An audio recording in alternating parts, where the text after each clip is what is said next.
ആദ്യം ശ്രീ ഉമേഷിലേക്ക്.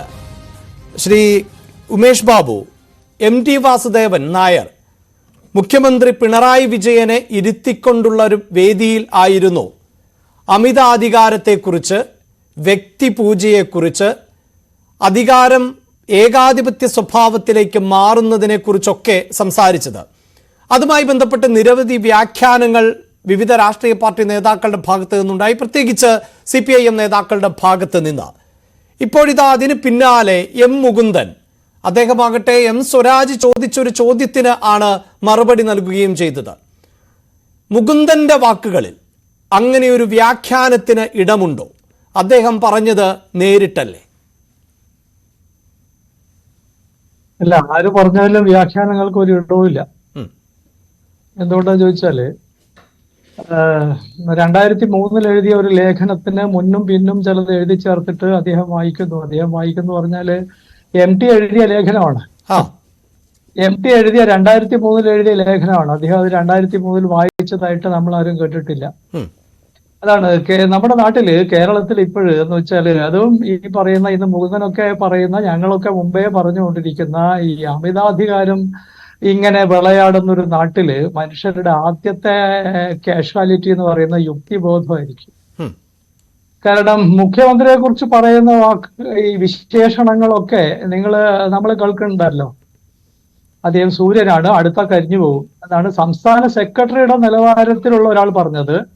കാരണഭൂതനാണ്, ദൈവസമാനാണ്, ഇങ്ങനെ പറയുന്ന വിശേഷണങ്ങളെ മുഴുവൻ പരിശോധിച്ചാൽ നമുക്കറിയാൻ കഴിയുന്ന ആദ്യത്തെയും അവസാനത്തെയും കാര്യം എന്ന് പറയുന്നത് അതിലൊന്നും ഒരു യുക്തിയില്ല എന്നുള്ളതാണ്. ഭൂമിയിലെ ഒരു മനുഷ്യനെ ഇങ്ങനെ വിശേഷിപ്പിക്കാൻ പാടില്ല. കാരണം യുക്തി പൂർണ്ണമായും തകർന്നു കഴിഞ്ഞ ഒരു സമൂഹത്തിൽ മാത്രമേ ഇതിങ്ങനെ വിശേഷിപ്പിക്കുക മാത്രമല്ല, ഇത് ചെലവാകുന്നുണ്ടല്ലോ. അതാണ് ഇതൊരു ഹാർഡ് CPM-നകത്തും അതിന്റെ അനുയായി വൃന്ദങ്ങൾക്കകത്തും. കാരണം ഇതിനെയൊന്നും ആരും തിരുത്താൻ പുറപ്പെട്ടിട്ടില്ല. ഈ വിശേഷണങ്ങളെയൊക്കെ വലിയ ആഭരണമായിട്ട് പ്രദർശിപ്പിച്ച് നടക്കുന്ന പണിയാണ്, നടക്കുന്ന പണിയാണ് ഈ പറയുന്ന CPM-ന്റെ. അത് തിരുത്താൻ എന്നുള്ളതല്ല.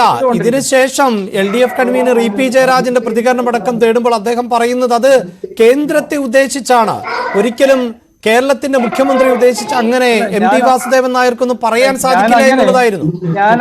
ഞാൻ പറഞ്ഞു വരുന്നത് യുക്തി പ്രവർത്തിക്കാതായി തീർന്നിരിക്കുന്നു എന്നുള്ളതാണ്. യുക്തി പ്രവർത്തിക്കുന്നില്ല.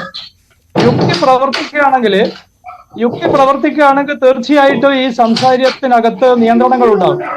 ഏത് മനുഷ്യനെ കുറിച്ച് വിശദീകരിക്കുമ്പോഴും അദ്ദേഹത്തെ ബഹുമാനിക്കാൻ വേണ്ടി സംസാരിക്കുമ്പോഴും, ജയരാജനൊക്കെ പറഞ്ഞതിൽ തന്നെ ജയരാജന്റെ തന്നെ പ്രശ്നം അതാണ്. ജയരാജന് യാതൊരു യുക്തിയുമില്ല. ജയരാജൻ ഈ പറയുന്ന മുഖ്യമന്ത്രിയോട് വീരാരാധനയുണ്ട്, അതുകൊണ്ട് വീരാരാധനയുടെ ഒരു ആവിഷ്കാരമാണെന്നാണ് പറയുന്നത്. വീരാരാധനയുടെ ആവിഷ്കാരം ഇതൊന്നും അല്ല, അതിന് വേറെ ചില ഉള്ളടക്കങ്ങളോ ഉണ്ടാവുക എന്ന്. കാരണം വീരാരാധന എന്നൊക്കെ പറയുന്നത് EP ജയരാജൻ കണ്ടുപിടിച്ചതോ നമ്മൾ ഇപ്പോഴും പിണറായി വിജയന്റെ കാലത്ത് കാണുന്നതല്ല. അതിനൊക്കെ മനുഷ്യനോളം പഴയ ഒന്നാണ് വീരാരാധന. പക്ഷെ കേരളം പോലൊരു സ്ഥലത്ത്, കേരളത്തിൽ പിണറായി വിജയന്റെ ഒരു 10,000 മടങ്ങ് കരുത്തരായിട്ടുള്ള മനുഷ്യരൊക്കെ ഉണ്ടായിട്ടുണ്ട്. ഉദാഹരണത്തിന് നവോത്ഥാനം എന്ന് ജപിച്ച് നടക്കുന്ന കൂട്ടത്തിൽ ആളുകളെല്ലാം പറയുന്ന പേരുണ്ട്, ഗുരു ശ്രീനാരായണൻ. അദ്ദേഹത്തിന്റെ ജീവചരിത്രം പരിശോധിച്ചാൽ നമുക്കറിയാം ഈ ഇപ്പോഴത്തെ കേരള മുഖ്യമന്ത്രിയുടെ ഒക്കെ ഒരു 10,000 മടങ്ങ് കരുത്തനായിരുന്നു അദ്ദേഹം. അതാണ് നേരെ വെല്ലുവിളിച്ചിട്ട് സാമൂഹ്യ ജീവിതത്തിലെ സർവ്വ തിന്മകളെയും ജീർണതകളെയും മുഖാമുഖം വെല്ലുവിളിച്ച് എതിർത്ത് തന്റെ കാലത്ത് വലിയൊരളവിൽ തോൽപ്പിക്കുകയോ ഒരു ഭാവി കേരളം ഉണ്ടാക്കുന്നതിന് വേണ്ട പണികൾ ഒറ്റയ്ക്ക് നേതൃത്വം കൊടുത്ത ഒരാളാണ് ശ്രീനാരായണൻ. അപ്പൊ ഞാൻ പറഞ്ഞു വരുന്നത് എന്താ ചോദിച്ചാൽ, ഇത്ര ഞാൻ താങ്കളിലേക്ക്